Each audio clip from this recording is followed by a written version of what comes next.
Hey guys, welcome back to another episode of Fishing with Muskie. In this video, I'm bringing you my first part of about a 4 or 5 part series. It's going to be kind of like my 101 series. So in this video, it's going to be Frogging 101. And the rest of the videos, it's going to be going over like my top techniques to catch bass up here in Wisconsin. And hopefully it works everywhere else you go. So I recently had a tournament, the river where I'm at, and then we were doing a lot of frogging. And I ended up winning the tournament. I only had 3 fish, but I had a kicker, about almost a 4 pound or 3.5 pound bass. So, and I'll put that picture at the beginning of the video. But to start off, you need to have your rod and reel. So this is my, you've seen this in a couple of my other videos. This is my Denali and Lewis setup. So I like to have a 7-foot rod, but you can go anywhere from 6'6" to 8 feet if you really want. But I like to have a 7-foot heavy. You can throw medium heavy if you're fishing on lakes that don't have as much vegetation. But I used to have a 6'6" medium heavy rod, but I was bringing like a 2-pound bass through about 6 pounds of slop, and it broke. So I switched over to heavy, and then it really gets the job done for me. And then you want to get a reel that has about a 6:4 to 1 gear ratio, which is like moderate. It's not fast, it's not too slow, but if you find them, get at least a 6:4 to 1 or higher. So this is a loose speed spool, the new version. $100, you get them everywhere. Pretty much everywhere you can get them at. Shields, I know, has them now. Gander Mountain, or you can just get them off Tackle Warehouse. So yeah, pretty sweet reel. Now we're gonna go into the line here. So I used to throw 30-pound line, but I broke off a few times, so I switched over to 50-pound, and I like it a lot. So you either go from 30-pound to 50-pound line. Anything over that is getting a little bit excessive, but anywhere from 30 to 50-pound line. But if you're fishing in Florida, if you're fishing on the Cal Delta, or anywhere in Florida, the Big O, you're going to want to go into the 65 to like 80-pound range, because those are 9-10-pound fish with about 9-10 pounds of weeds. So you really gotta adjust to that, but you're good with the 50, 30, anything around that area, you're good. So now let's talk about frogs. So I got 5 frogs here. This is going to be your 5 money frogs that you need. So to start off, we'll start off with the 2 cheaper frogs that are really starting to be my favorite frogs. So these frogs are just scum frogs. Everybody's heard of scum frogs. They're those cheap $3 ones, but they really produce some nice fish.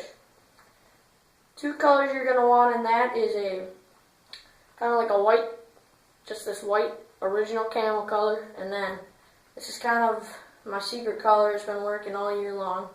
It's called Pomeroy Mustard. And these frogs, like I said, retail for under $3. And these are some really great baits that you can throw. These are more of a finesse style, but they really get the job done for me. They really do. You can put rattles in them. You can do whatever you want to these guys, and they catch a lot of fish. Now the next frogs you need are some spros. Some spro frogs like I got here.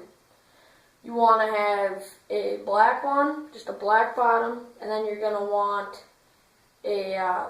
this color, which is called Killer Gill. This is what I used the one tournament. You saw it tied on my rod there. And then I'll go over how to work all these baits and stuff. But you're going to want Killer Gill, and you're going to want, I think this is called like Midnight Walker. Those are 2 colors you're going to need. And then lastly, you're going to want to get some Ish's Fat Frogs. Ish's Fat Frogs are good when you're going for bigger bass and you really want to get this frog really going. This is a good one because it's kind of a mixture between the Sprows and the skunk frogs. It's real soft. It's not super pretty, and it catches huge fish. It really does. I've caught more big fish on this frog than in either of those frogs.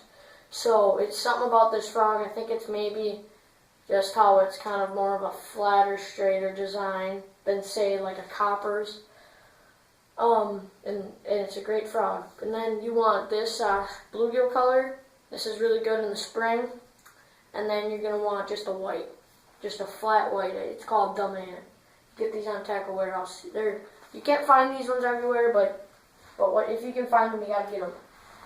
Alright, so now we're going to go over how to work these frogs. So imagine you pull up to your frogging area, and it's got a bunch of pads. So whenever I'm near pads, this is how I'm going to work them. So say you're throwing a skunk frog, like this one. You're going to go up to the pads, you're going to chuck it as far as you can. These are a little bit trickier to cast far, but with the lures I can cast them perfectly fine. So you want to chuck these as far as you possibly can. Then you'll work them back real slow, just with a bob of your rod. You're just taking your rod and you're just kind of bobbing it like this. You're just kind of bobbing it, just bobbing the tip. So what that frog is doing then is when it's in the water, it's just kind of going like that across. And whenever you get to an opening in the pads, you're going to stop it. That makes those bass very nervous, and it kind of triggers their reaction to come after the bait.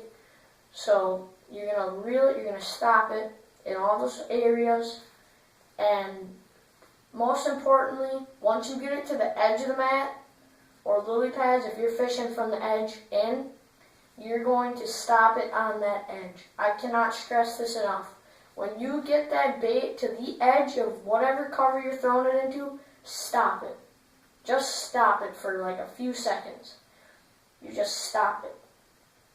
Because a lot of times, those fish on those long casts, they'll either follow it all the way from Timbuktu all the way to the edge of your boat. They'll follow it that whole way.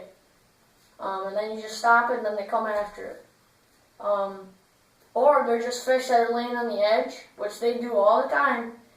You plop it right on that edge, they attack it. So now we're going to move to the Spro slash it's just fat frogs, which you do the same thing with them. So what you're doing with these frogs is you're doing what's called walking the frog. So how you walk the frog is you take your rod and you jerk it like this. Boom. It's like if you guys have ever walked a spook, it's the same thing, just shorter twitches. So you take your rod, you jerk it, pulling it, and what that does is it makes the frog go like that, and then you bring your rod kind of back towards the frog and jerk it again. So that first jerk made it go like that, second jerk makes it go like that, and then you keep going along like that.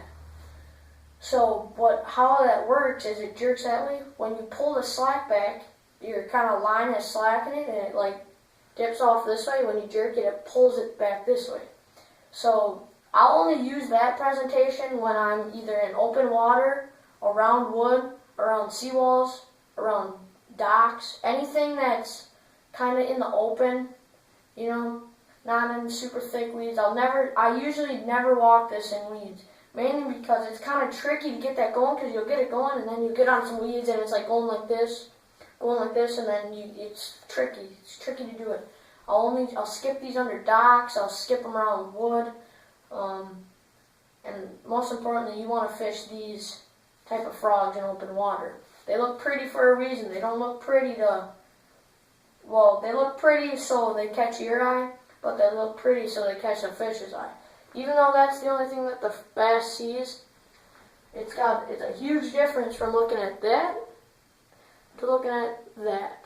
This looks a lot more realistic than that does. So these are open water type style to me. A lot of people walk them in those weeds, but in my tournament, I didn't walk it once in weeds. Every single time they hit it was when I paused it in the openings. It was too windy to throw a skunk frog, so I was throwing this in the weeds, and I was stopping it a lot more than I would stop that. And with these, it's got a thick body material. Like with a skunk frog, it's super soft, doesn't bite down a lot, but it's super soft. So you gotta let that fish take this down. It's not a, see them come up and jerk it real quick. You gotta have that fish come up, eat it, wait like a second, then you hammer them as hard as you can. Because if you look at this, these are two big, thick hooks. They're not your panfish hooks that you're using to catch little tiny bluegills in a pond. These are big fish eating big baits with big hooks. You need a big rod, big line to get the job done. That's pretty much it. Like this video if you want me to do some more 101 videos, and I'm going to keep cranking them out. If you guys want it, I'm going to do it. If you guys need to show me support so I can keep making more of these videos, because if you guys aren't enjoying these, I'm just going to stop completely. So, thank you guys for watching. I'll see you in the next video.